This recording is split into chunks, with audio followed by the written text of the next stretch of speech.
I really struggled with doing 5 seasons of The Affair and The Wire. Those two shows, The Affair and Wire, I had to sign for 6 years before I auditioned, and I hope those days are over. I don't know if they are, but they were pretty brutal for actors, and that's what one of the many things I really enjoyed about the Crown was that it was a very intense experience for a finite amount of time that you could dedicate yourself to, and Dom, when you get to my age, nobody asks you to sign a 6-year contract.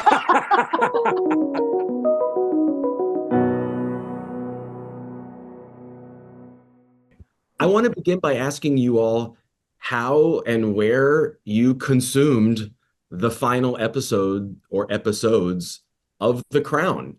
Did you watch them together? Were you given them all beforehand? Did you watch them when they came on Netflix? Was it with a group? Jonathan, how did you do it? I watched it on Netflix. Yeah, with my wife. Yeah. On the day, did you binge? Through my hands. Yeah. What'd you think? Well, it was the final episode was an episode that I really enjoyed doing. There were some lovely things in the cathedral, and a very nice final scene, and I thought it was very appropriate the way we ended it, talking about our deaths and talking about the horrors to come, and we wouldn't be at all worried about it because we'd be under the stone in the cathedral. And I actually found it very, I got a tiny little bit emotional, saying goodbye to Imelda, saying, say one for me, say a prayer for me. And then I walked off and I left her to have the screen by herself. And Dominic will tell you that leaving someone to have the screen by themselves is not something I enjoy very much. How charitable of you to do it in this one case. Yeah. Lesley, what about you? Well, Princess Margaret died in episode 8, which was a glorious episode for myself and Imelda. And we happened to share the same agent. So Netflix screened it for us privately with just the two of us and our agent. And we were blubbing, all of us. So that was how I saw that. And then, of course, I had no idea about episodes 9 and 10. So I watched those, through Netflix, and I thought the final episode was just, so wonderfully moving, especially that last little chapter with seeing Imelda walk up the aisle, and it was wonderful. Yeah, but it was great to see that episode with just Imelda and I, because we're close anyway, we're friends, and it was quite an important and special episode for the two of us anyway. Has Mike Lee seen it? Probably. No, he thinks. Although I haven't heard from him. He hasn't said anything. Elizabeth, how about you? I watched it in my house on my couch, and I got to really, because of course I'm not in anything past episode 4, so I sort of got to watch it with just total freedom and joy, because I didn't have to worry about myself popping up and potentially scenes. And when you watch things that you're in, I don't know about you guys, but it really, especially, well, obviously the first time you see it, but it really makes my heart race. Like, I feel pretty sick, super adrenally overcharged. So I had a very relaxing, lovely, luxurious time watching all the work that I didn't have anything to do with, and the scripts that in a way I'd almost forgotten, because I didn't have to refresh my memory. So I'd read 1 to 10. When would that have been? That would have been the year before, is that right? The year before? I don't know, it's all blurring. But anyway, so when I watched it, I also had the added delight of sort of getting to almost watch it new, because I wasn't even reading the read-through of 5 to 10, except that I popped in and I got the great pleasure of listening to Lesley's episode 8 in a read through. I listened to 7 and 8 because in episode 7 I popped up and said, I think my line was big issue for sale, which if I remember correctly, Dom, you found particularly enjoyable because I had one line in the whole read through. But then I got to listen to 7 and 8 read through. But yeah, so I watched it kind of like just fresh and really thought it was extremely beautiful work from everyone. Dominic, what about you?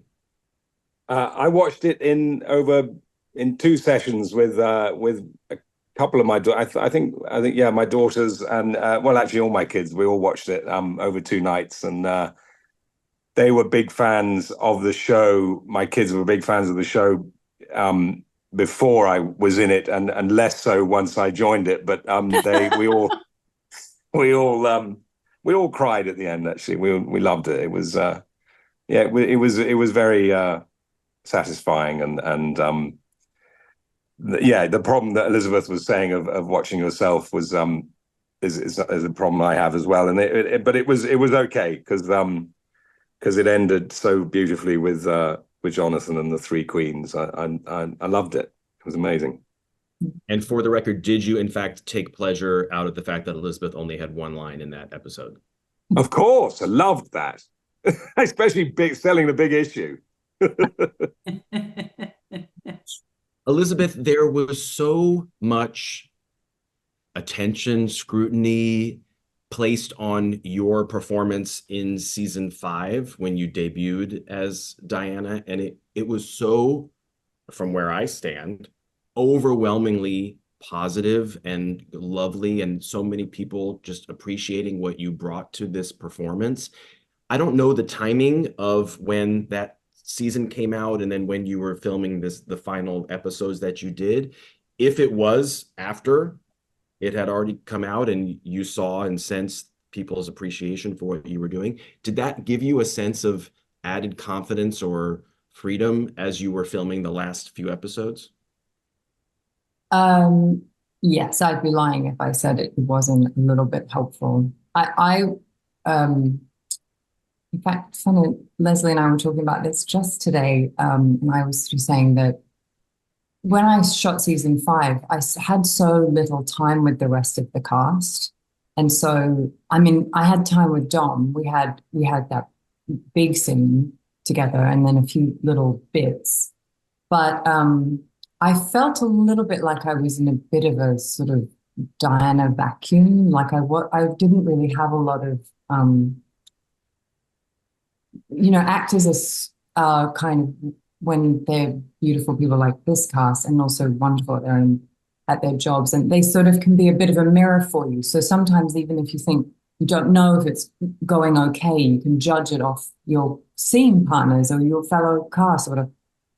I didn't really, I had so many people to work with, but this is a really rambling way of saying I didn't actually know if it was very good at all. And I was very, very nervous. And I felt like we were all taking big risks, but I was I could see everyone else was wonderful, but I didn't really know. And so when the thing had come out already, that was a huge relief, because it's sort of like it just was like a big wave. People watched it. It seemed like people liked it. And in a way it was like, okay, that's over and done with. And now you get like a second shot at doing that, and you can get a little bit of that noise out of your head and just actually enjoy it a lot more, which I did. Did it also, that feeling of being outside, did that play into your performance though? Because you were an outsider? And I think so. Yeah, whenever I'd see them laughing and enjoying each other, and then I had to go and shoot a scene, I'm sure that made my acting a little bit better. Yeah. I felt very lonesome all the time, and everyone kept saying, isn't that good for the scene? And I thought, yeah, but I don't need to feel it in real life. So yeah, I guess it all worked. Maybe that was just the way it was supposed to happen, and I certainly didn't sort of fight it. Also, we were shooting in COVID, and I was on my own for a lot of, so I was just going, I was playing a person living in an apartment by themselves, and now I was going into my apartment by myself. So it was kind of a weird time. But yeah, I guess it did help, definitely helped. I didn't read any of them, but I had someone else do it for me, a friend, And I said, just like skim off the top and like tell me, like, I was like, and she sort of went, that one's fine, that one's fine. I went, that's enough, that's fine. Okay, that's all I need to know. So, good. As they say, TLDR, too long, didn't read. So you get someone to summarize it for you. I like that. right. Dominic, amongst all of the fascinating projects that you've been a part of on every possible medium, you've been a part of what I would consider these three iconic television series: The Wire, The Affair, which is a huge personal favorite of mine, and now The Crown. Obviously, The Crown was a shorter amount of time, fewer episodes for you compared to the other two. But now that there's been some distance between filming The Crown and now, how does this experience maybe compare or contrast to when you think back to the other two? Well, the length of your sentence is very significant. I think I really struggled with doing 5 seasons of The Affair and The Wire. I sort of always feel like I got into acting because you have an intense experience for a finite amount of time, and when it goes on for 5 seasons, it sort of doesn't seem, it seems infinite. And so this was the perfect amount of time, really. Actually, I wanted it to be more of The Crown because it was so enjoyable. But I think that's partly why it was so successful, is that format of changing casts every 2 seasons was very actor friendly. I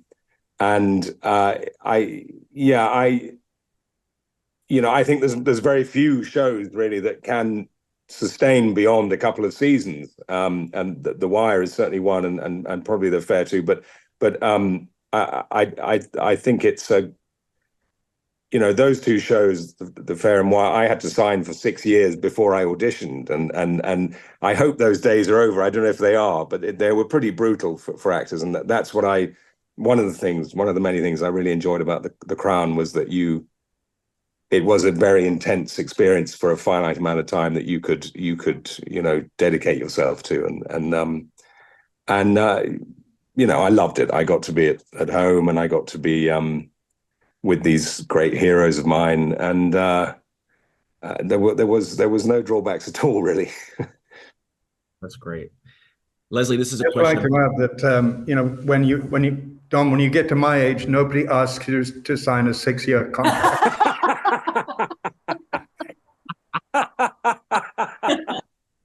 Oh God, that's awful. Oh my God, I hope you're kidding. Lesley, I feel comfortable asking you this question because we've come out the other side, and your performance as Margaret is just so beautiful and has been so well received. When you were given this potential opportunity, and it involved, as it does for all of you, following in the footsteps of these tremendous performers, in your case, Vanessa and Helena, was that a selling point to doing it, or was that something that could have warded you off doing it? Definitely a selling point, because they were part of this whole splendid package. There they were doing these extraordinary performances, as was everyone. I mean, I remember watching series 1 and 2 without any knowledge that I was going to be in it eventually, and then watching 3 and 4 knowing that I was going to be in it. So I went back to the beginning and watched it all. But it's the whole cocktail, really. I mean,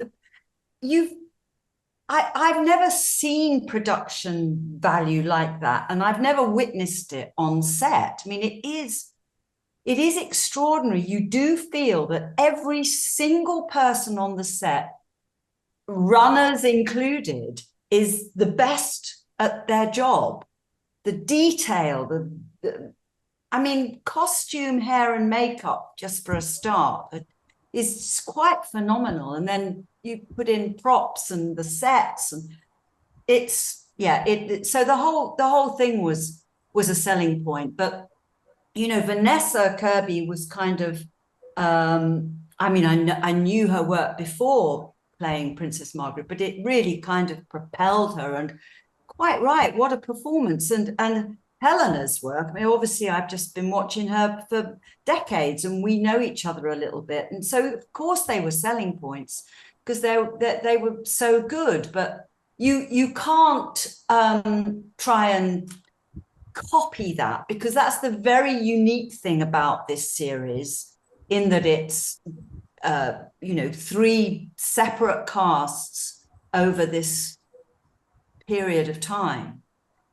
You have to do your version of your character. You know, nobody ever suggested to me that I needed to emulate or copy or anything, because I'm playing Margaret at a time in her life when the things she's going through are very not very typical, but are more typical of a woman of that age with declining health and declining beauty.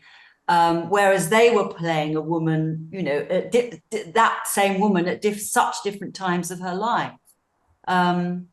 So, yeah, I think I felt that I was fed and nourished and enthralled by them, but I didn't feel in any way that I had to copy, that I could do my own version of her.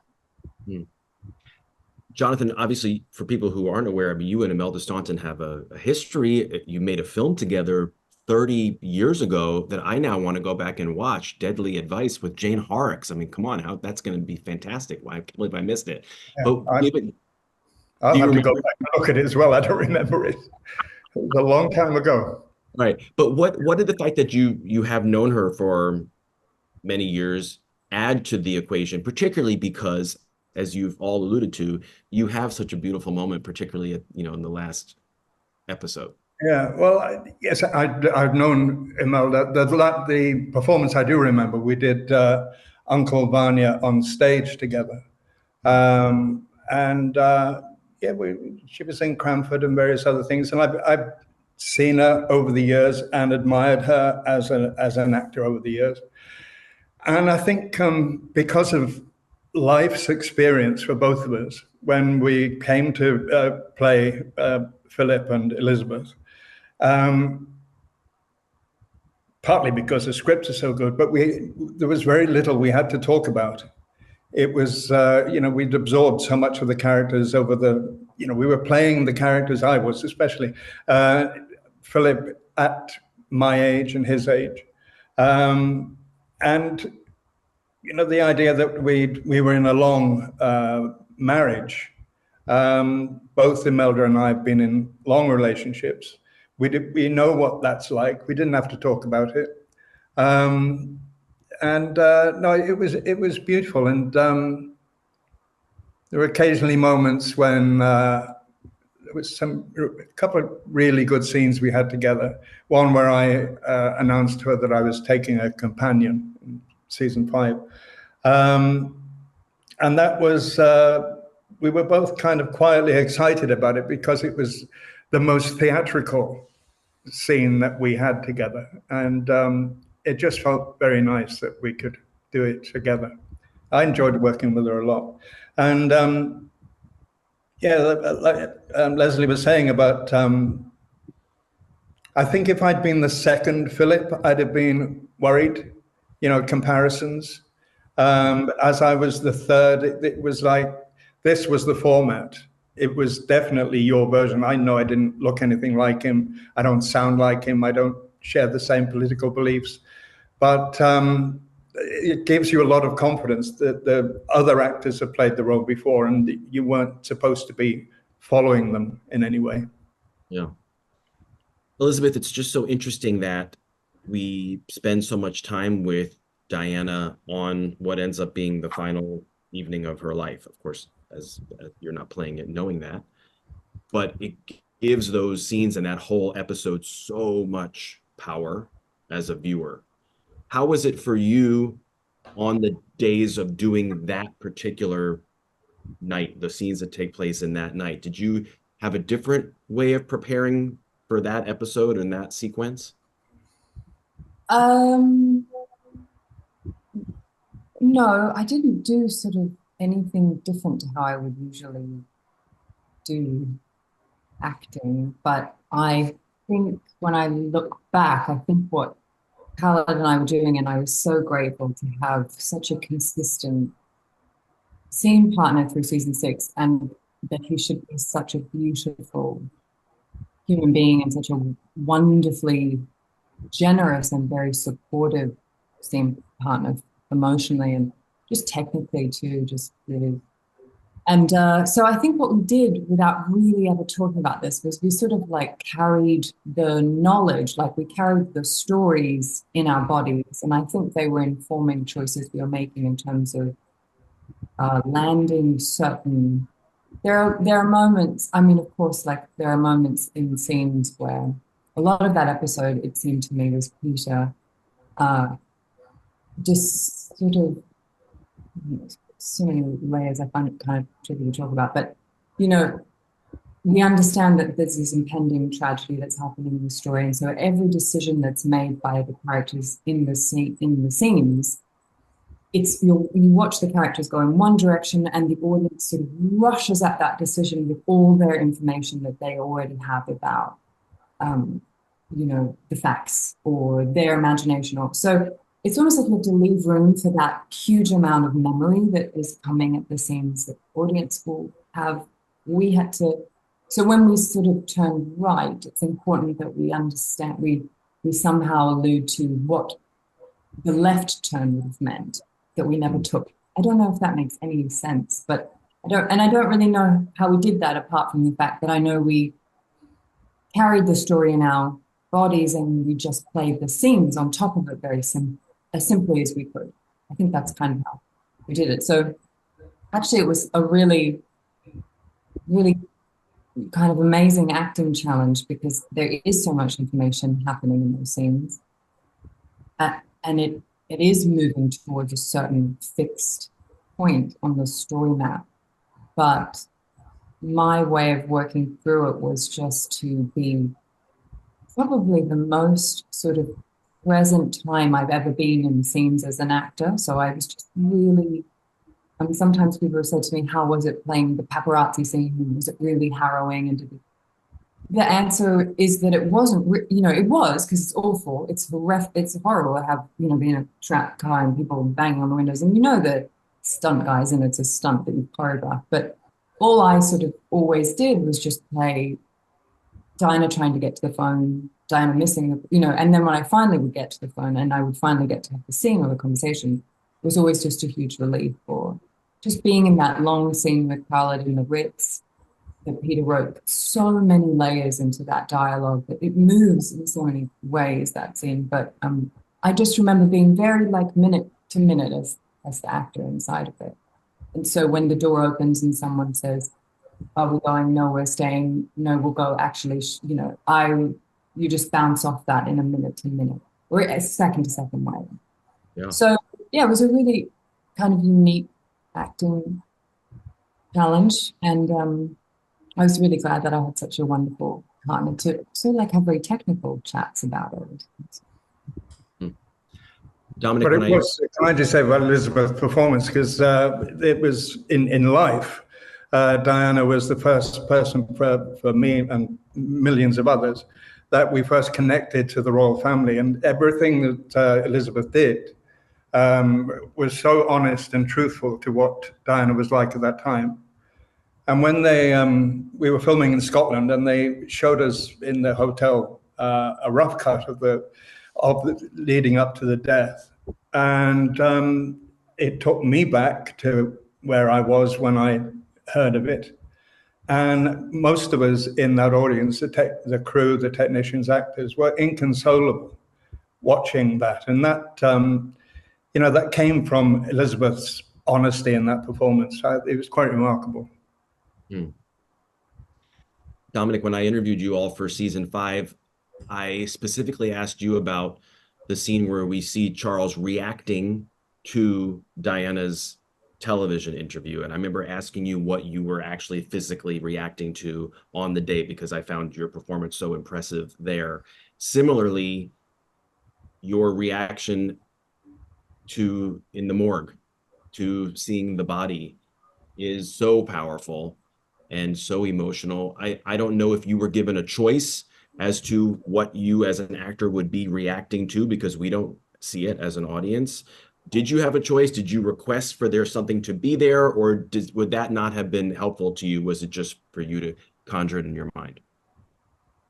I can't. Elizabeth, were you there? You were there, weren't you? I was looking at you. I was just very quietly there, and we never made eye contact, or obviously, and you would come in and out of the room. Yeah, no, Elizabeth was there, so it was so it was easy.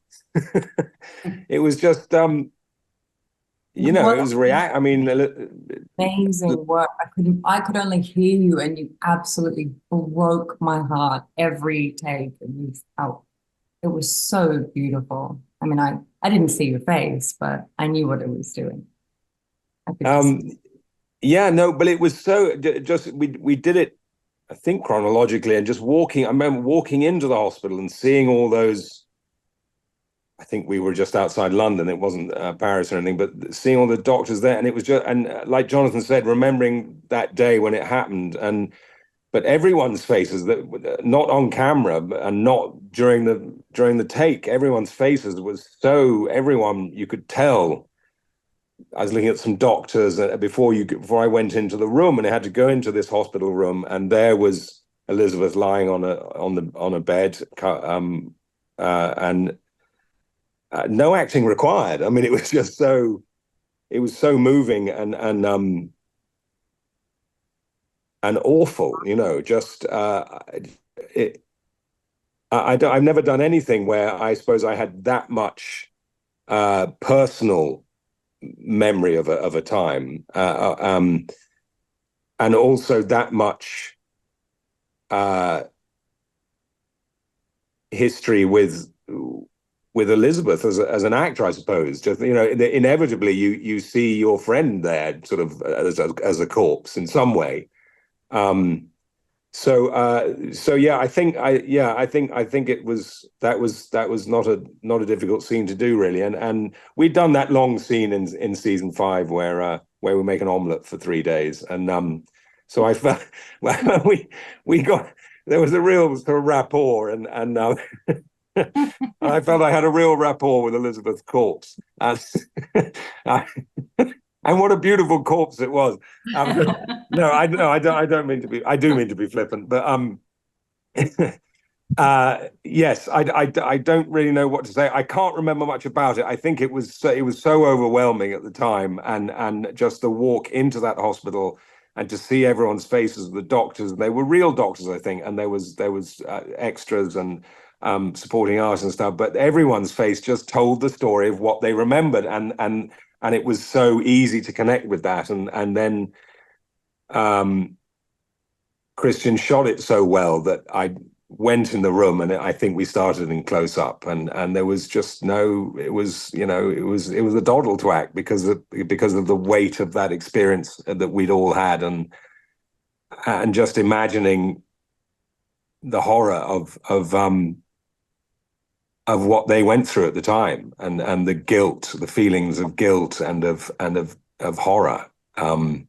It's such a powerful, there were such powerful events that inevitably the scenes were powerful. Well, not inevitably, they were beautifully written, and the moments were well chosen. And I don't know if it actually happened. I don't know if Peter knew that. I don't know if that's what actually happened when Charles saw, I had identified the body of Diana, but it seemed to ring very true to me, and it was an extraordinary scene to do. Lesley, how about for you when we see Margaret after she's been through her stroke and playing that? And obviously that must have required, you know, some kind of, I don't know if it was a prosthetic or what all was involved there, but that must have been amongst the more challenging things that you were asked to do. Yes, but you know, it was great, and Peter wrote that episode with Mariel Shaibani Claire, and I think that it was, I think Imelda and I were both delighted with it, because it was such a personal story about two sisters and the lives that they'd had, and you know, a whole episode really about these two sisters saying goodbye, you know, not so much about a queen and a princess, just, and they loved each other so profoundly, and you know, they spoke most days, and they were so different, but they were incredibly close, and the love was, you know, strong. But obviously in the grand scheme of a 1 hour episode, you've got to do 3 strokes, and she actually had those strokes over a period of 2 years almost. We had to sort of condense it all. So obviously the 3 strokes needed to get progressively worse. So yeah, no, I went and met some stroke victims, and because you just feel you need to do that, you need to do that right. And then, you know, working with the hair makeup team and on how we could do it. I mean, we mostly did it without anything, but we did have a prosthetic ankle because we wanted to do that. We did that sort of iconic image of her in the wheelchair when she had the dark sunglasses that went all the way around. And as she said, I didn't want men to look at me. I didn't want men to see me. So she covered herself up. So we had a prosthetic ankle and a little bit of, you know, the face in a stroke classically collapses. So we had a little bit of, for the 3rd stroke, the something pulling the eye down a tiny bit, and a little bit of something over my teeth here. Yeah, we saved it for the last one, really. But you just, you know, you want to get it right, because a lot of people have strokes, and you don't want to feel anyone's watching it and just thinking, oh, well, that's ridiculous. Nobody's ever like that when they've had a stroke. So but honestly, that's when The Crown is just brilliant, because everyone was there to help. And you've also got the fantastic voice coaches that we had consistently throughout the shoot, that were there to help you with all things audible, really. So it was terrific, but very special for Imelda and I, because like with Jonathan, Imelda and I are old friends. We're the pixies in Maleficent, for God's sake. I mean, we know each other. So, you know, it was just, again, what Jonathan was saying, stuff you don't need to talk about. You know, we didn't need to discuss, well, they're quite close, aren't they? So shall we do that? You're just there with it, because it's there. It's ingrained, it's in your bones, because you've got this gorgeous relationship with this person already. I've got time for one more question. Jonathan, I want to give you the last word here. Here we are talking to you, and as your cast members have been talking about, you are a double Emmy nominee this year, because you were nominated not only for The Crown, but also... Do we have to talk about that? And I just love this period that you're in your career. You had your first Oscar nomination for The Two Popes a few years ago. You're in the 6th decade of your career, and you've become... You know, you've doubled the amount of Emmy nominations that you had. You had 2 before, now you've got 4. What does this period in your life and in your career mean to you? I'm just having a great time.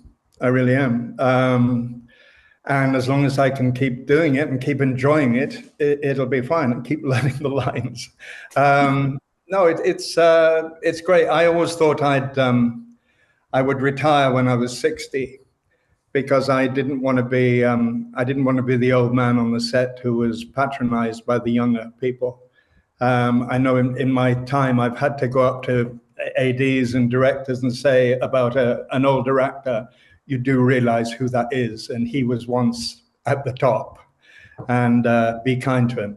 So I don't want to be that person. I'll get out before that happens. But no, I'm having a wonderful time, and working with great actors. And for balance, I praised Elizabeth's performance. I've got to praise Dominic, and I especially have to praise Lesley. The the whole episode where she had the stroke was so accurate and so moving. Wonderful, wonderful. Thanks, Lesley. Thank you. Thanks, Jonathan. Well, I, for one, am thrilled that the entire Television Academy has taken notice of all 4 of you and all 18 of the nominations for the final season of The Crown. I'm going to miss this show. I'm going to miss talking to all of you, but it's been an absolute pleasure. So Jonathan Pryce, Lesley Manville, Dominic West, Elizabeth Debicki, thank you to you all, and many, many congratulations. And thanks to you all for watching. Thank you. Thanks, Dave. Thanks, Dave. Thank Okay.